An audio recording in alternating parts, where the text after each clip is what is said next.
Halo, selamat siang Andika. Siang, Ibu. Ini kita pertama kali bertemu ya Andika ya? Iya, Bu. Kelas 11 guru BK-nya Bu Rika. Iya, baik, baik. Nah, karena kita baru pertama kali bertemu, izinkan Ibu memperkenalkan diri terlebih dahulu ya. Nama Ibu Aluna, biasa dipanggil Ibu Luna.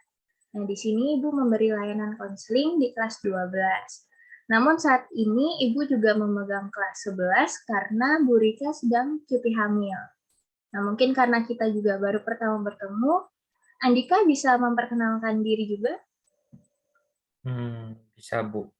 Nama saya Andika, Bu. Teman-teman biasa manggil saya Dika. Saya kelas 11 dari jurusan otomotif. Baik, salam kenal ya Dika. Maaf nih, saat ini kita hanya bisa bertemu secara virtual. Nah Dika, apa kabar? Sehat? Iya, nggak apa-apa, Bu. Puji Tuhan, Bu. Sehat, Bu. Nggak sakit kok. Oke, syukurlah. Pelajaran di sekolah bagaimana Dika? Apakah lancar atau Dika punya hambatan nih? Hmm, Gimana ya, Bu? Lancar aja sih. Kok jawabnya seperti tidak yakin begitu? Kalau Dika ada hambatan, Dika bisa loh cerita ke ibu. Hmm, Ya, kadang saya merasa jenuh aja sih, Bu, sama sekolah. Wah, kalau Ibu boleh tahu, alasannya apa ya sampai Dika merasa jenuh dengan sekolah? Ya gitu deh, Bu.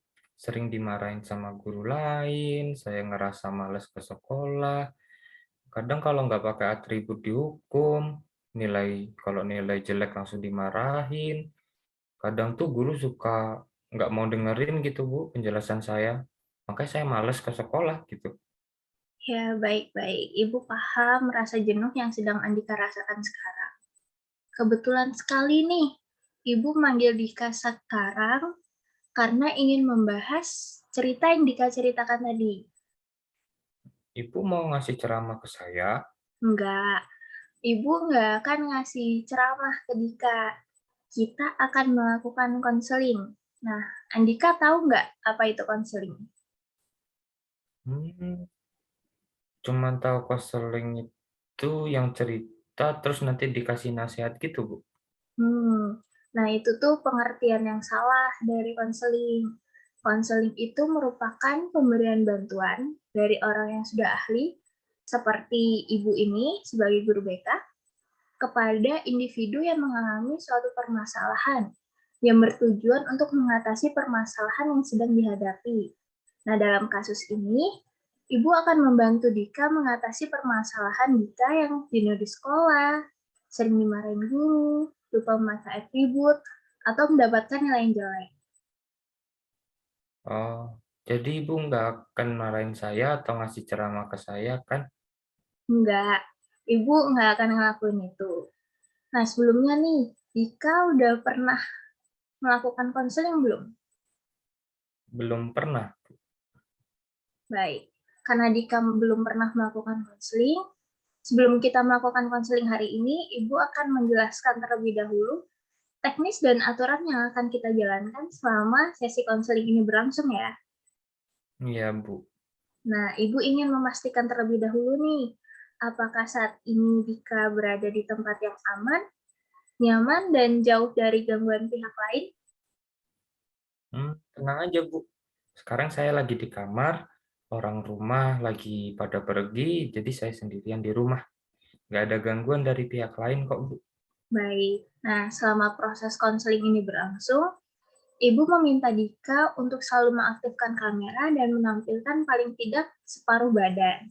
Nah, apabila ada gangguan sinyal seperti suara yang terputus-putus, Ibu minta kita akan saling mengingatkan dan mengklarifikasi ulang jika ada perkataan yang kurang jelas.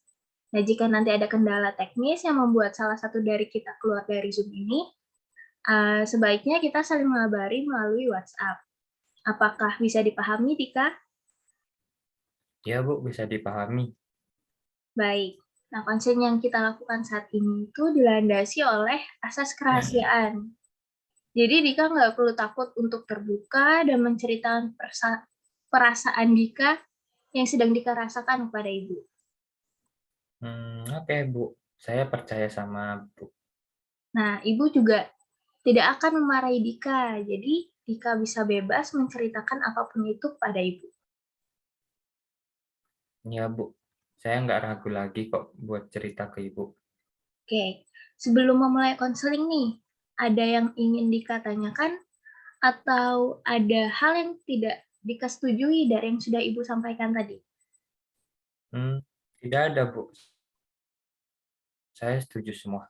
Baik, kalau setuju.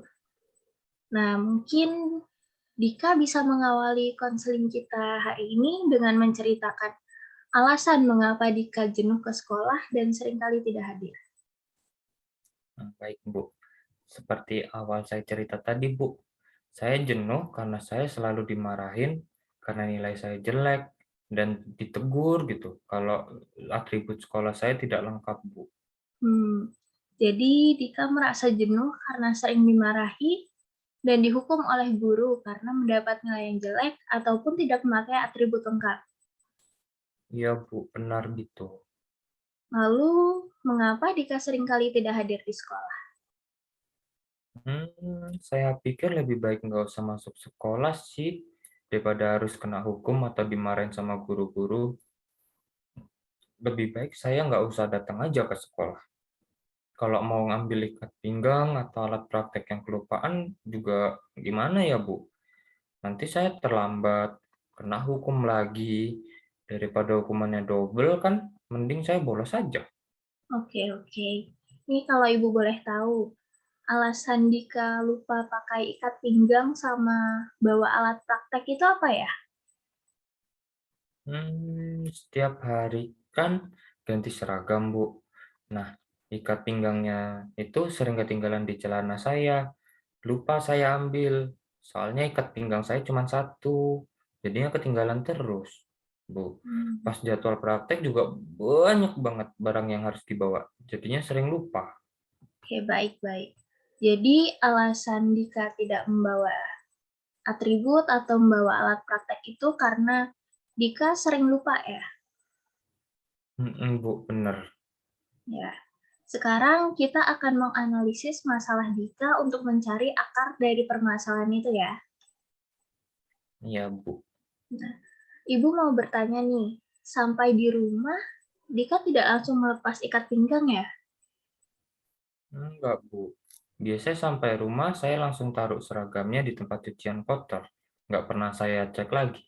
Makanya sering kelupaan kalau ikat pinggangnya masih di sana. Biasanya ibu ibu saya sih sering ngingetin buat pakai ikat pinggang sebelum berangkat sekolah. Cuman ya saya buru-buru, jadinya tetap aja lupa pakai ikat pinggang. Loh, kok buru-buru? Biasanya Dika berangkat sekolah jam berapa nih? Kok bisa sampai buru-buru sampai lupa pakai ikat pinggang? Biasanya sih kurang 15 menit dari jam masuk sekolah sih, Bu. Jam 6.45 gitu, mepet sama jam masuk. Nah, itu aja saya sering kena macet di bundaran depan SD. Oke, Dika udah pernah mencoba belum untuk berangkat lebih awal? Udah pernah sih, Bu, saya coba. Tapi saya sering kesiangan bangun. Biasanya jam setengah 7 saya baru bangun. Itu aja langsung buru-buru mandi sama beresin barang. Dika nggak nyalain alarm? Nyalain sih, Bu, cuman efek keseringan begadang sama keasikan tidur jadinya ya saya nggak dengar bunyi alarm. Oh, Dika sering begadang. Tidurnya hingga larut malam ya?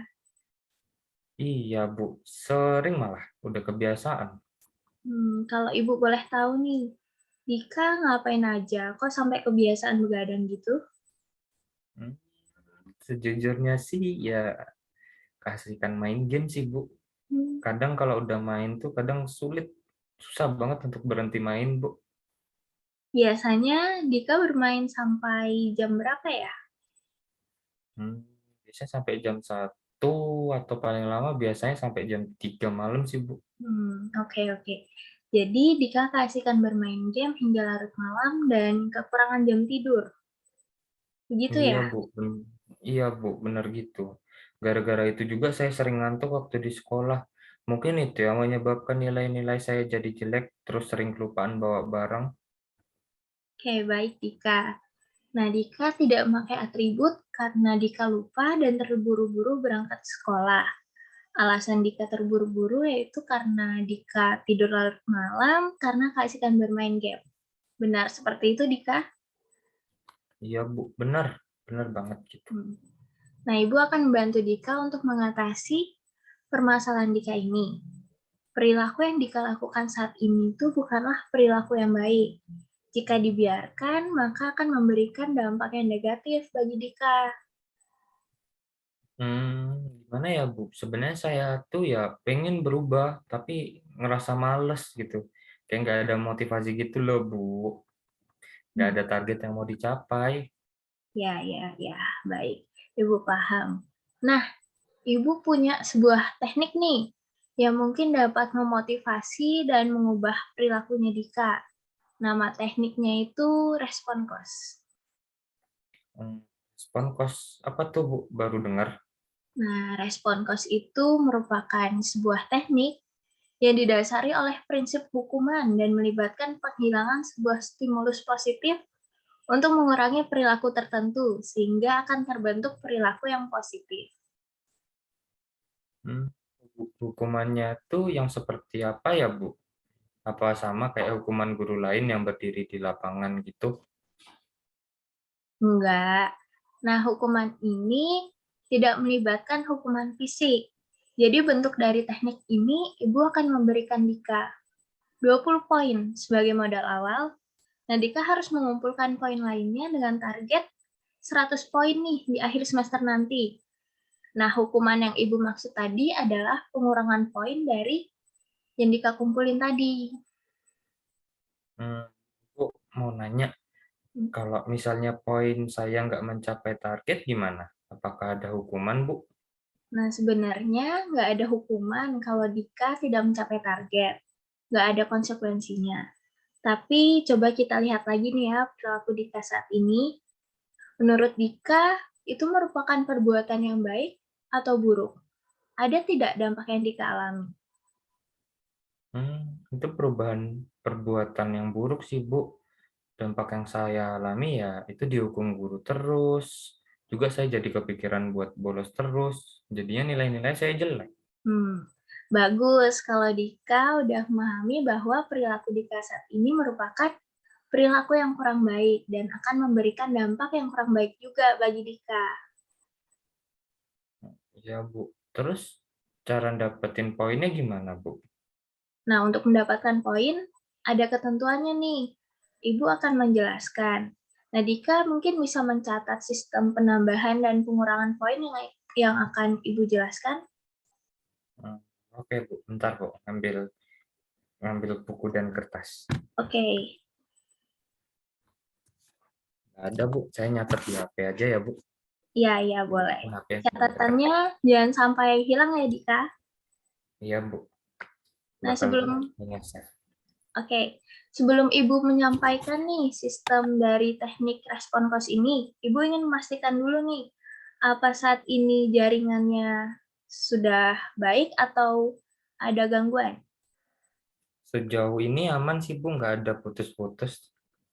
Berarti sejauh ini suara Ibu terdengar jelas ya di tempat Dika? Sangat jelas, Bu. Jelas banget. Oke, baik.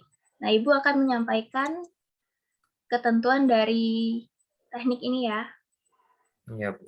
Nah, apabila Dika memakai atribut lengkap, Dika akan mendapatkan 3 poin tambahan. Tapi, kalau Dika tidak memakai atribut lengkap, maka akan ada pengurangan sebanyak 5 poin. Oke. Nah, jika Dika masuk sekolah selama 1 minggu penuh, maka Dika Hmm? akan mendapatkan tambahan 5 poin.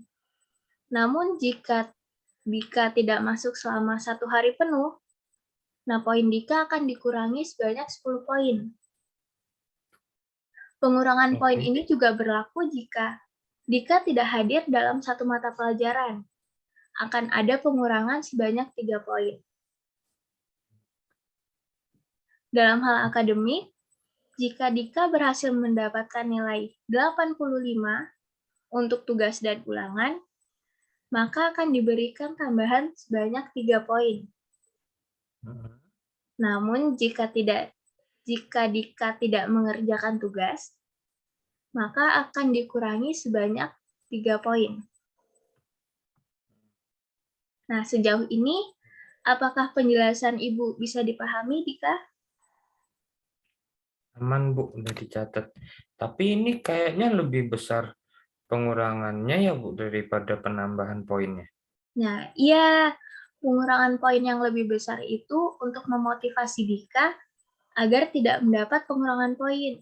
Sehingga ketika Dika ingin melanggar dengan tidak memakai atribut lengkap atau membolos, Dika akan berpikir 2 kali dengan adanya pengurangan poin yang besar itu. Hmm, Sekarang saya sudah paham sih, Bu. Nah, Ibu juga akan berkoordinasi dengan wali kelas serta guru-guru mata pelajaran untuk melihat perubahan Dika setiap minggunya. Untuk mengatasi permasalahan jam tidur Dika yang sering begadang, Ibu akan berkoordinasi dengan orang tuamu untuk memantau waktu tidur. Ibu juga akan meminta bantuan orang tuamu untuk mengingatkan agar kamu tidak lupa membawa atribut dan alat praktek sebelum berangkat ke sekolah. Oke, Bu. Semoga teknik ini bisa merubah perilaku saya ya, Bu. Pasti bisa, Dika. Kalau kamu juga memiliki niat untuk berubah menjadi lebih baik lagi, pasti bisa kok. Pasti, Bu. Karena saya sudah sadar apa yang saya perbuatan yang saya lakukan itu salah. Nah, bagus. Itu jawaban yang mau Ibu dengar.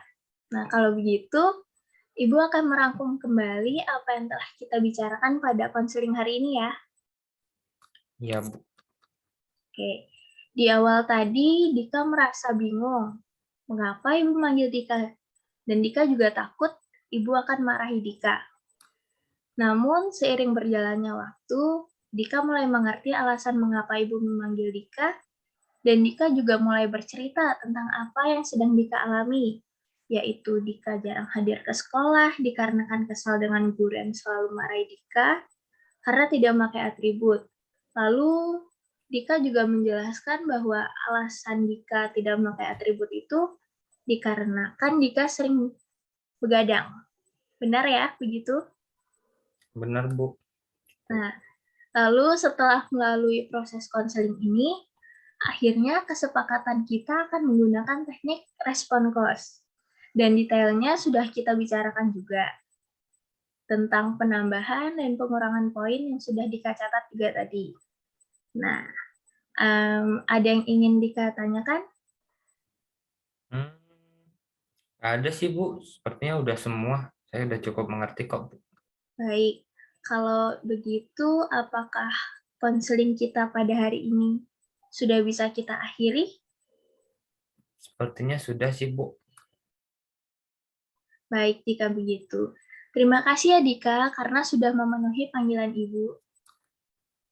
Iya, Bu. Saya juga berterima kasih banget karena Ibu sudah mau membantu saya dan nggak marah-marahin saya kayak guru-guru yang lain. Tenang aja Dika, Ibu nggak akan marahin Dika jika Dika mau berubah menjadi lebih baik lagi. Dan Ibu juga akan selalu membantu Dika jika Dika sedang mengalami kesulitan. Dika bisa langsung temui Ibu saja jika Dika ada kesulitan atau Dika bisa chat Ibu di WhatsApp. Begitu ya. Ya, Bu. Nah, Ibu tunggu hasil perubahan kamu selama seminggu dan seterusnya ya Dika. Iya, Bu. Saya bakal jadi lebih baik. Ya, siap. Selamat siang Dika. Ibu akhiri Ya, Zoom-nya ya. ya, Bu. Selamat siang, Bu.